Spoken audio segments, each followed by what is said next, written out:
업무의 특성에 따라서 어떻게 성장할 것인가를 본인이 판단을 하셔야 돼요. 직장 생활 10년 차가 되면 언젠가 퇴직을 할 것이다 라는 것들을 생각을 하시고 어떻게 퇴직 준비를 할 것인가, 무엇을 가지고 준비할 것인가를 심사숙고해야 되는 타임이 그때라는 얘기죠. 질문을 꼭 한번 해보세요. 나는 무엇을 준비를 하고 있는가? 나는 언제까지 회사를 다닐 수 있을까? 이런 질문을 스스로 한번 해보시라고요.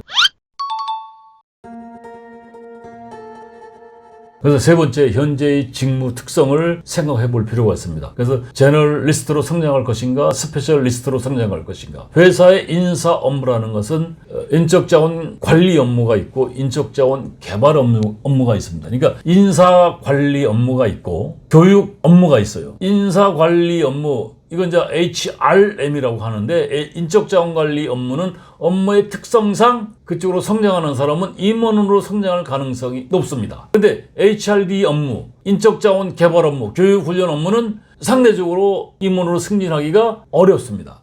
폭이 좁아요. 그래서 인적자원 개발 업무는 스페셜리스트로 성장하기에 유리한 업무입니다. 근데 그냥 가만히 세월만 보내면 스페셜리스트로 성장하기가 쉽다 어렵다? 공짜는 없습니다. 임원으로 성장하기도 어렵고. 그래서 제가 모 회사의 연수원의 연수원장이 입사일에 연수원에서만 근무했어요. 그 당시 60년생인데 진짜 좋은 회사죠. 입사해서 신입사원 때부터 회사에서 연수원에서만 근무했는데 연수원에서 연수 업무의 스페셜리스트예요. 다른 그룹에서 이 친구를 스카우트 해가려고 굉장히 안달복달을 했는데 업종에 트렌드가 있잖아요. 늘 잘 나갈 수가 없어요. 구조조정이 왔어요, 회사에. 그러면 연수원의 사람들이 우선순위야.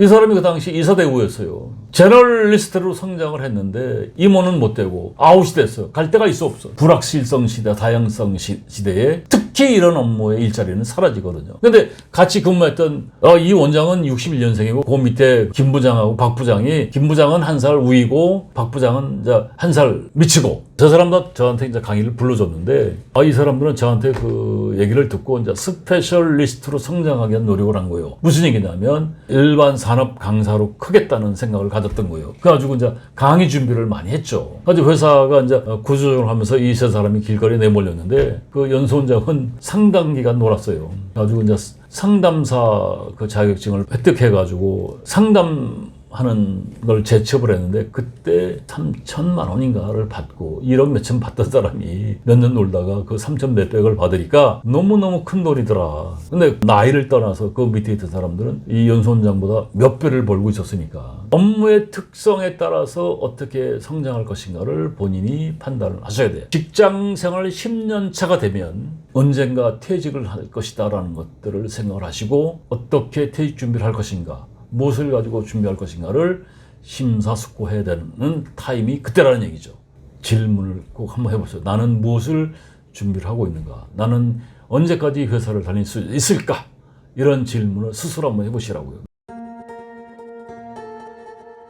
지금은 본캐, 부캐란 말이 있듯이 본캐도 중요하지만 부캐, 멀티 플레이어가 되지 않으면 다양성의 시대에 생존하기가 어렵습니다. 요새 그래서 많은 사람들이 N잡을 하는데, N잡이 뭔지 아시죠? 2잡, 3잡. 지금 직장인의 80%가 N잡러라고 하더라고요. 실제로 50%는 N잡을 하고 있습니다. 옆에 동료가 N잡을 해도 아무 소리 안 합니다. 왜? 서로 신분 보장이 안 되는 시대에 살고 있으니까. 지금은 상시 구조조정의 시대거든요. 그래서 N잡은 경력 관리하는데 하나의 도구가 될 수 있다고 생각합니다.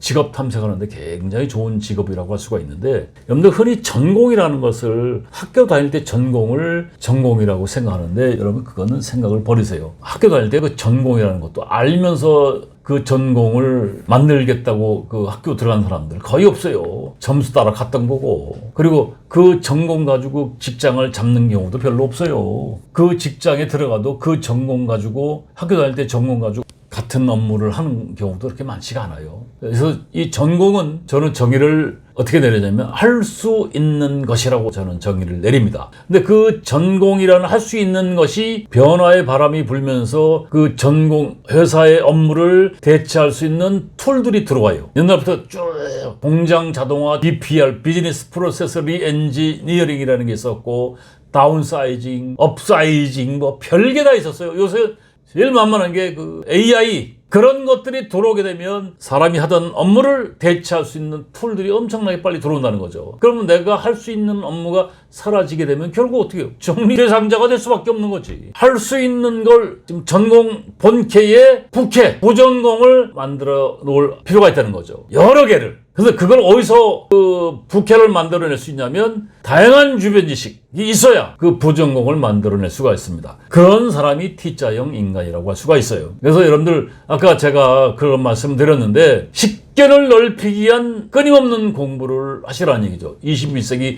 전문가가 되시려면 10년 차에 결정해야 될 것 3가지. 그러니까 등산했을 때 여러분들 직장생활 하면서 직장생활 10년 차에 7, 8년 차쯤 되면 갈 길을 볼 수 있는 역량이 있어야 되고 그 갈 길을 정하고 2, 3년을 즐기다가 10년 차에 3가지를 결정해야 된다라고 지금까지 말씀드렸는데 그게 퇴직의 기본이라고요.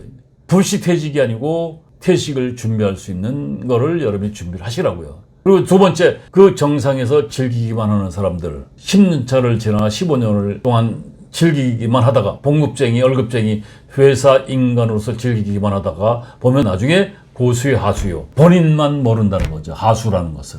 그래서 그런 사람들은 회사에서 보고 있다는 거예요. 그 많던 50대, 45세에서 50 초반의 사람들이 이때 90%가 떠나게 돼 있어요. 구조적 정리해고의 대상이라는 거. 아까도 말씀드렸듯이 부장까지 가는 사람 10%, 임원까지 가는 사람이 0.12%게 되지 않습니다. 그 사람들이 그 많던 50대가 순간에 사라집니다. 더 안타까운 건 50대가 되면 재첩은 거의 물 건너갔다. 아무리 좋은 스펙을 갖고 있어도 재첩하기 어렵습니다. 그래서 이제 밀어내기 위해서 어쩔 수 없이 이제 창업으로 가게 되면 99%, 90% 이상이 실패를 한다는 거예요. 다시 말씀드리지만 준비 없는 퇴직의 현실은 갈 곳이 없다. 불러주는 사람도 없다. 막다른 골목에서 칼든 복면 강도를 만나는 그런 뭐랄까요? 이게 정말 공포죠, 공포. 막막함. 아무리 생각해도 앞이 안 보이는 깜깜함. 이럴 때 준비되지 않은 퇴직은 재첩이 된다 안 된다. 따라해보세요. 불가능하다. 안타깝게도. 설령 재첩에 성공했다고 해도 6개월 버티기가 어렵다. 왜? 무능해서. 능력이 없어서. 역량이 모자라서. 더 안타까운 것은 생활비가 감당이 안 된다. 왜?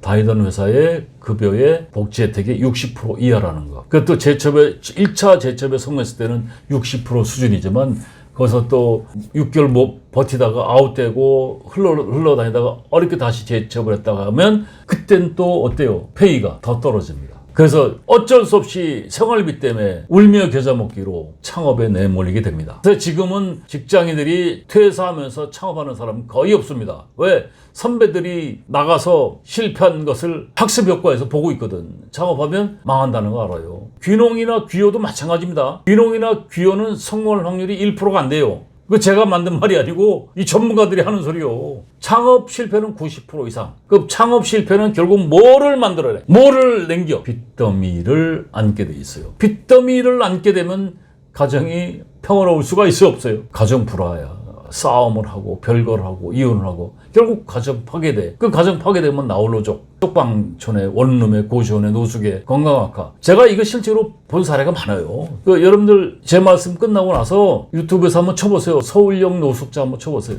다 이런 사람들이요. 지금 50% 다 이런 사람들. 결국 공식이 실로 파산으로 흘러가게 돼 있어요. 이건 제가 만든 공식인데 이게 아직 잘 모르더라고요. 근데 이런 것들을 직장 생활하면서 즐기기만 하고 있단 말이에요. 회사 생활을. 언제 준비할 것이냐, 어떻게 준비할 것인가. 여러분 목숨이 달려있는 거예요. 여러분 가정의 행복이 달려있는 거예요. 근데 이런 이야기를 60 먹은 사람이 들을 것이 아니고 40대에 50 초반의 사람들, 좀 더 나이 먹은 사람이라고 해도 현역에서 있으려면 이런 흐름은 여러분 알고 있어야 됩니다. 왜? 여러분들 몇 년 살아야 돼요? 몇 살까지 살고 싶으세요? 이 욕심이 많아서 100살까지 살고 싶다고 하는데 장수가 축복이요, 저주요. 정년까지 가는 사람도 어렵지만 정년 50에 길거리에 내몰려서 한 90까지 산다라고 하면 50에서 90까지면 40년. 그 기나긴 세월을 결국 생활비에 쪼들리다 보면 그 지금 말씀드린 흐름이 그런 거거든요. 그런 재앙을 피하기 위해서는 지금 제가 말씀드리는 것을 명심하시고 준비를 잘 하시라고요. 깔딱고개 넘어가서 정상에서 2, 3년 즐기다가 10년 차에